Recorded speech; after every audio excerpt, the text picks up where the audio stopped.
мебини фалон блогера қапидан ҳабси маъмурӣ кардан.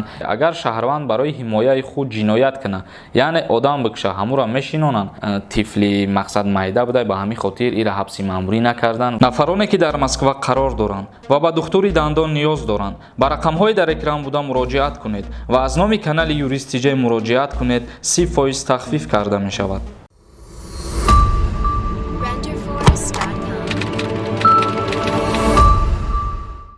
ассалому алайкум ба ҳама тамошобинони барномаҳои Сорбон Сафаров канали ЮРИСТ.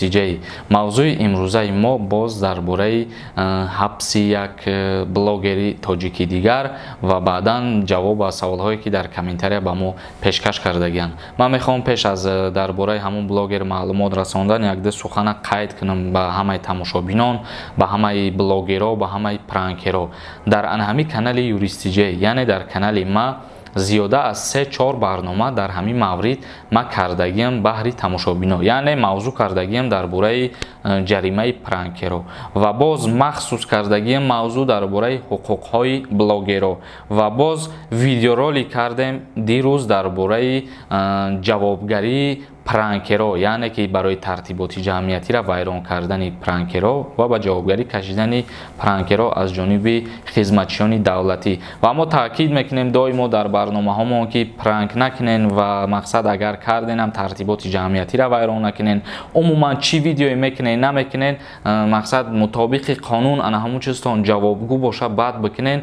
баъзан нафаро боз моро ҳар гап меган менависанд, лекин баъд дар ахборҳову дар интернетҳо мебини ки фалон ҳофиза қапидан ҳабси маъмурӣ кардан, мебини фалон блогера қапидан ҳабси маъмурӣ кардан, ё ки мебини фалон пранкера қапидан ҳабси маъмурӣ кардан. ба ҳамин хотир ма гуфтанем ки албат ӯ одамо ё видеои мара намебинанд, ё ки мебинанд ӯ комментария менависанд, значит ӯво бефаҳмтарин одам будиянд. барое ки ма ба хубии ҳар яки ана ҳаваё гап задам. аз фаҳмондани ма ба ҳаваё мада ягон фоида намераса. фоидаш ба худ шонае ки ана ҳами хеле ҳабсшон намекунанд ё ҷаримабандишон намекунанд. бар зами ана ҳами бо мора танқид мекунанд, дар комментарияҳо гапҳои бад менависанд.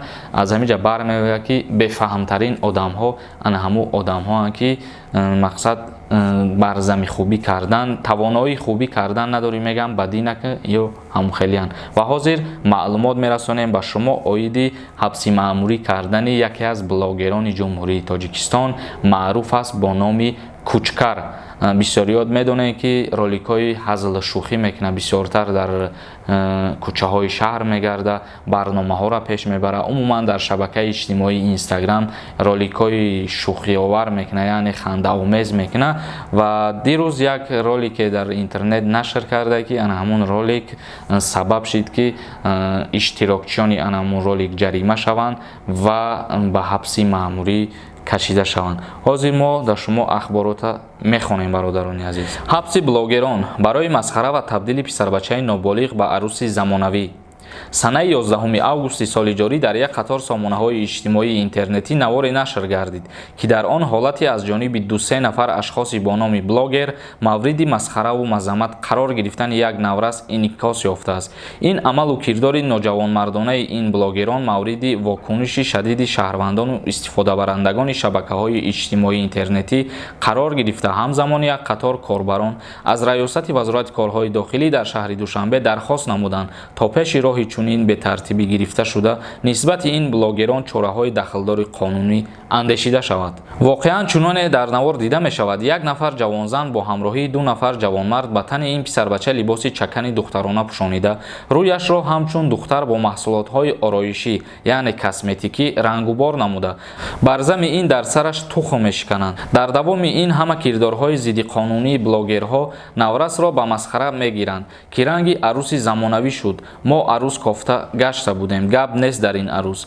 ва аз ин қобил сухани дур аз маданияти тоҷикона.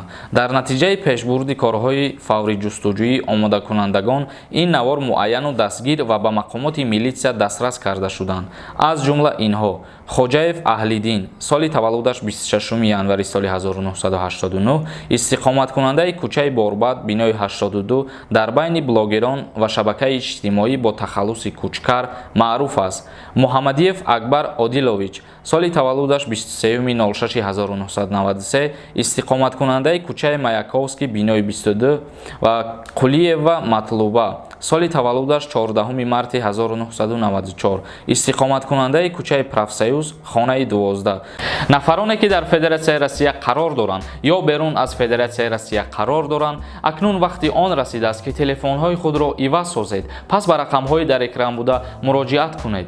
бо нархи арзон ҳама намуди телефонҳо, дастсафкаш ба ҳамаи шаҳрҳо бепулай ва агар аз номи канали ЮРИСТ муроҷиат кунӣ, як чихол падаркат мекунанд.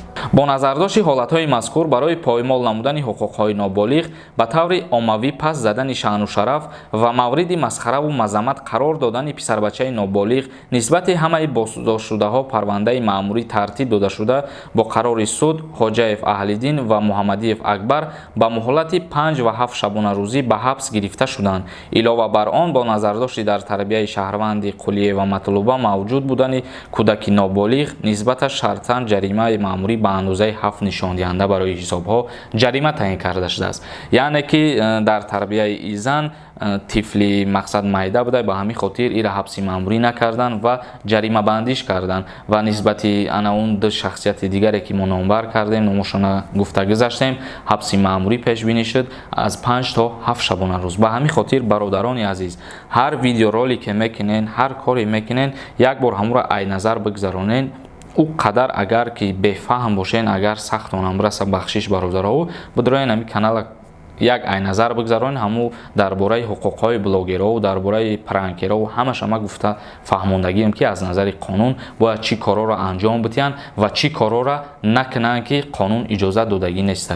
میگذاریم به قسم کامنتاری ها. سلام سوربان، 11 گفتی معلوم میشه و چی گپ شد؟ همین سوال را جواب دید. پیشکی رحمت. ما در ویدیوی پیشنگیمون قید کردیم الکی. در اومده تماشا کنین، به سوالتون جواب میگیریم برادر. جاویدان اسماعیلوف نویسه: سلام سوربان، عاشق چوا کاری میکردگید حلالت بود. بهترین کانالت گپی هر کس اهمیت نده.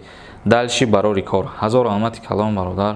ابرانوف نویسه: سلام اکای سوربان، برای چی جوانای ما از ابلاوا میگریزن؟ نمیشود که خدمت روان، خدمت افتخاری مردکی است. پیشکی رحمت. در این باره ما هیچ کس مجبور مقصد به یک کار کردن نمیتونیم.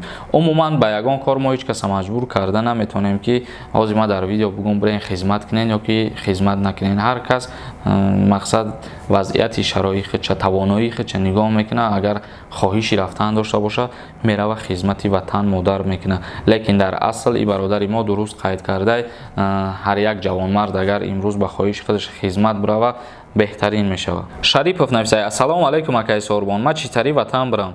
2 سال میشود دپورت همینجا در چخیلی وطن بریم. جوابی سوالی مرا بده التماس. با واسطه возвращения народину، وقتی که اگر مقصد حجتات بود شدگی باشه و تو در اونجا ماندگی باشی، با واسطه возвращения народину تو میتونی به جمهوری تاجیکستان بر بگردی. تشایف نویسه: اکای سوربان، یک بار سوالی مودم جواب ده. در تاجیکستان وقتی که گای ماشین قرار میکنه، راننده ماشین فرامدن ممکن هست یا اینکه نه؟ مطابق قانون اگر از نظر بگیریم وقتی که راننده به نزد گای میفروه باید گای 50 سومون جریمهش کنه، لیکن در اصل در خدمت این چیزا به نظر نمیگیرن و راننده به نزد کارکنی گای میفروه. از نظر قانون اگر بگیریم راننده باید نفروه. سعیدزاده محمد علی نوشته: یک ویدیو کن درباره انتخابات، برای چی میشوه، کی میشوه و کیها در روی خط میباشند. در موضوعی در روی خط بدنش من نمیدونم برادر عزیز، برای که حالا در یگان جا نیست نامزدها مقصد کی چه در نامزدی پرزیدنتی ماندگی و درباره که برای چی میشه، برای که پرزیدنت وکالت پرزیدنت هم مهلت داره، یعنی که طول 7 سال میتونه پرزیدنت باشه و 7 سال که وکالتش بود شد با اینو انتخابات میشه و باز اگر که از نو انتخاب شد باز پرزیدنت میره و همخه. شهرت تیجه نویسه: سلام برات، همه участковой حق داره مگزین بیاید پرویرکا کنه. اگر مگزینی همون منطقه خودش باشه البته که حق داره. نور اشان نویسه: برای چی مجبوری ای چطوری دموکراتی خلقی بده؟ خلق مجبوری فرما میتمبرد، مردم تاجیکستان اکثریتش کمبغل چی خیل میخرند. درست قید کردی برادر عزیز، بیشتری مردم اهالی خودمان در سطح زندگی پس قرار دارن، یعنی که در شرایط ندارن مثال خریداری کردن، لیکن متاسفانه فرمان وزیر معارف است که مکتب ها باید خواننده ها لباس یک خیله داشته باشند. در شهر دوشنبه همین خیله، لیکن در ناحیه ها من نمیدونم که این چیز عمل میشود یا اینکه نه. Маша нависай. Салом ака, да саволам ҷавоб диҳед. Ман патент доштам. Вақти карантин дигар наспоридам. Вақти хона равам депортатсия мекунанд ё ин ки не. Дар вақти карантин аз патент муҳоҷирора озод кардагӣ буданд. Қурбоналӣ нависай. Акай Сорбон, раҳмат барои хизматҳоят. Як хоҳиш, комментарияҳои бемаъниро хубаш нахон. Асабатонро вайрон накунед. Мо намехонем бародарони азиз, ҳайфем намо одаме ки комментарияи бад менависа, мақсад вақти хича сарф мекуна, лекин мо комментарияи ҳамура қабул намекунем, я немегирем, заблокировать мекунем, на комментарияш дар видео меброя, на диимбора худаш хондаш метавонам. Шох нависай. Салом акай Сорбон, манам навис кардам 18 рӯз шид занг намезананд. Чо карданд дар кор? Чико кунам? Ҷавоб диҳед. Пешакӣ раҳмат. Навбатон ки расид, албатта занг мезананд. Раҷабов нависай. Брат, имина май худат бисёр чизоро фаҳмидам. Аҳамият нате, ягон гапи безеб менависанд. Фақат ба пеш ранги худат бори блогер нест. ҳазор раҳмати калом бародар. Кулоби бача нависай. Салом алейкум ака, саломатиёт созай. Ай худо талабгорем соз бошӣ. Як саволай, агар шаҳрванд барои ҳимояи худ ҷиноят куна, яъне одам бикуша, ҳамура мешинонанд? Албатта мақсад самаззашӣ тарафи дар назар дорӣ. Вақте ки мисол ягон кас ба тарафи тира корча мегира медававу ту барои ҳимояи худат мегирӣ ба ягон чи ҳамура мезанӣ ки вай дар ҳамин ҳолат мембира ва вақте ки тира ба ҷавобгарии ҷиноятӣ мекашанд, ана ҳамин ҳолата ба назар мегиранд. Агар мисол одамкишӣ дар кодекси ҷиноятӣ моддаи 104 омадагиай. Агар мисол бигирем қисми диюмшда қуршидагӣ боша, аз озодӣ 10 сол маҳрум кунанд, лекин анами кирдора ки ба назар бигиранд, мумкин ки камтар кунанд муҳлатша, яъне ки ба назар мегиранд кирдораву аз озодӣ маҳрум мекунанд, ай баҳри ҷиноят намегзаранд. Дилшод Файзов нависад. Чӣ гап шида караҳо мардак вори сухан кади ки рӯзи 11 видео мекунам. Мардаки ту чӣ шид сухан кади, на хабарай, на гап. Видео кардагим будро ҳамҷа гӯшка мефаҳмӣ бародар. Реп нависай. Салом алейкум ака, умедворам комменти мара мехонӣ. Савол доштам. Ганда важнияи Тоҷикистонда овоза шида ки касе биёя хизмат кардагӣ набоша, дастхатша мегиранд, ӯ дигар ай ватан баромада наметавонад то хизмати ҳарбӣ накуна. Ҷавоб таҳмида. И гапҳо бародар гапҳои халқиву мардимия, хеле кор, хеле гап нест. Муқим Сафаров нависад. Салом бародар, офарин барои маслиҳатҳои ҳуқуқӣ ва ахбори навтарин. Ман дар Россия метавонам ЗАГСи Тоҷикистон ма бекор кунам. 20 бор шид ҳамин савол ма метиҳам, ҷавоб наметиҳӣ. Албатта вақте шумо дар Федератсияи Россия қарор дошта бошен, ба воситаи давернес метонен. Мисол шумо ба номи ягон кас давернес роҳӣ мекунен, дар ҳолати набудани шумо вай мерава иштирок мекуна ва ҷудо мекунанд ЗАГСа. Инак тамошобинони азиз, барномаро ба анҷом мерасонем. Саволҳои нав боша агар ва саволҳои такрорӣ набоша, дар поёни ҳамин видео ё ки дар инстаграми ма саволотона равон кунед ва касое ки ба саволҳои худшон ҷавоб нагирифтанд, узри зиёд мепурсам, чунки саволҳои бисёрӣ такрорӣ буд ва дар омада видеоҳои пештараи моро тамошо кунед то охирҳои навора ба саволҳои худтон иншааллоҳ ки ҷавоб мегирем. Дар канали ЮРИСТ обуна шиданро фаромӯш намекунем. ҳазор раҳмат барои дастгиритон.